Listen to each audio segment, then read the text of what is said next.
Asia के सबसे बड़े रेड लाइट एरिया में शुमार है कोलकाता का सोनागाछी। इसके बारे में दो बातें बहुत कम लोगों को पता है। पहली ये कि रेड लाइट इलाके की मिट्टी के बिना यहाँ माँ दुर्गा की प्रतिमा का निर्माण नहीं हो सकता, और दूसरी बात ये कि सोनागाछी की यौनकर्मी साल 2017 से यहाँ माँ दुर्गा की पूजा का आयोजन भी कर रही हैं। ये अधिकार उन्हें लंबी अदालती लड़ाई के बाद मिला था। अब आपके मन में ये सवाल आ रहा होगा कि इतने पवित्र आयोजन के लिए आखिर रेड लाइट एरिया से ही मिट्टी क्यों ली जाती है? तो इसके पीछे एक बेहद पुरानी पौराणिक मान्यता है। दरअसल यहाँ एक यौनकर्मी माँ दुर्गा की बहुत बड़ी उपासक हुआ करती थी, लेकिन समाज से बहिष्कृत उस यौनकर्मी को तरह तरह की यातनाओं का सामना करना पड़ता था। माना जाता है कि अपनी भक्त को इसी तिरस्कार से बचाने के लिए माँ दुर्गा ने खुद आदेश देकर उसके आंगन की मिट्टी से अपनी मूर्ति स्थापित करवाने की परंपरा शुरू करवाई थी। साथ ही उसे ये वरदान भी दिया था कि उसके यहाँ की मिट्टी के उपयोग के बिना प्रतिमाएं पूरी नहीं होंगी।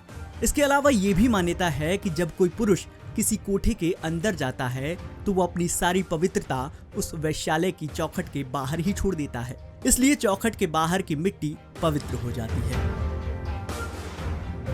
अपना हक नहीं छोड़ने की जिद की वजह से ही कोरोना महामारी और कमाई एकदम ठप होने के बावजूद भी यहाँ की यौनकर्मियों ने इस साल भी दुर्गा पूजा का आयोजन करने का फैसला लिया है।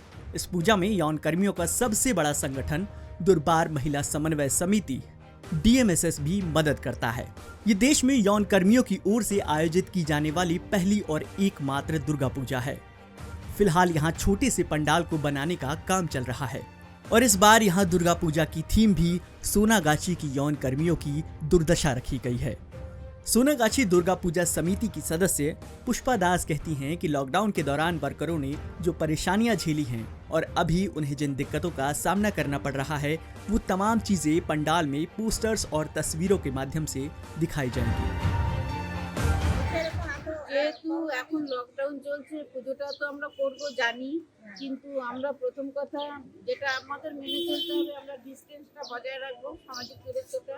আর প্রত্যেককে যারা প্রত্যেক দর্শক আমাদের প্রতিমা দেখতে আসবে, আমাদের মাকে দেখতে আসবে, তারা যেন মাস্ক মানে করতেই হবে, মাস্ক তো করবেই, এবং স্যানিটাইজার দিয়ে হাত ধোবে। যদি দেখি আমরা কারো মুখে মাস্ক নেই, আমরা নিজেরাই দেবো তাকে, বা স্যানিটাইজার নেই, আমরা নিজেরাই তাকে হাত পরিষ্কার করবো স্যানিটাইজার দিয়ে।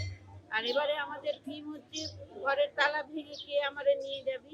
আগের বারে ছিল বিশ্ব উষ্ণায়ন দিবস, সেটা আমরা থিম করেছিলাম। এবারে আমরা এই নতুন থিমটা করবো। আমরা দুদিকেই গেট করবো, খোলাই রাখবো। আমরা একদিক থেকে লোক দেখতে আসবে, আরেক দিয়ে বেরোবে। আর্থিক দিয়ে আমরা আমাদের দুর্বারের বন্ধুরাও নিশ্চয়ই আমাদের হেল্প করে প্রত্যেক বছর। এবছরও আমাদের কোনো জোর নেই, আমরা জোর করে চাঁদাও তুলছি না। আর আমাদের মুখ্যমন্ত্রী মমতা বন্দ্যোপাধ্যায় 50,000 টাকা তো প্রত্যেক প্যান্ডেলকেই দিচ্ছে, এই নিয়েই চলতে হবে। दुर्बार महिला समन्वय समिति की सचिव काजल बोस कहती हैं कि इस बार छोटे स्तर पर पूजा आयोजित होगी, लेकिन इसमें सभी परंपराओं का पालन किया जाएगा। চাঁদা দিয়ে নেই, ওরা চাঁদা এমনিও নেওয়া হতো না, ওরা নিজেরাই যা 10 টাকা 20 টাকা যা দিত। এবার যদি কারোর ইচ্ছা হয় তাহলে মাকে দেবে, ভোগ দেবে, বা মায়ের কাছে পয়সা দিতে হয় দেবে, নাহলে দেবে না।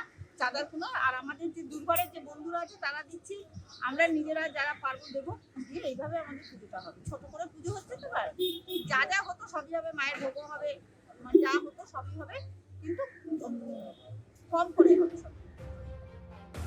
वैसे तो इस इलाके की यौनकर्मी साल 2013 से ही एक कमरे में पूजा आयोजित करती रही हैं, लेकिन कोलकाता हाईकोर्ट के आदेश के बाद साल 2017 में उनको सार्वजनिक रूप से पूजा करने की अनुमति मिली। सोनागाछी इलाके में स्थायी तौर पर 11,000 यौनकर्मी रहती हैं। लॉकडाउन के दौरान ज्यादातर महिलाएं अपने दूर दराज के रिश्तेदारों के पास चली गई थीं, लेकिन अब दुर्गा पूजा के एक सप्ताह के दौरान सभी यौनकर्मी अपने तमाम दुखों को भुलाकर पंडाल में माँ दुर्गा की आराधना में जुटेंगी। शेयर और डाउनलोड करें दैनिक भास्कर ऐप।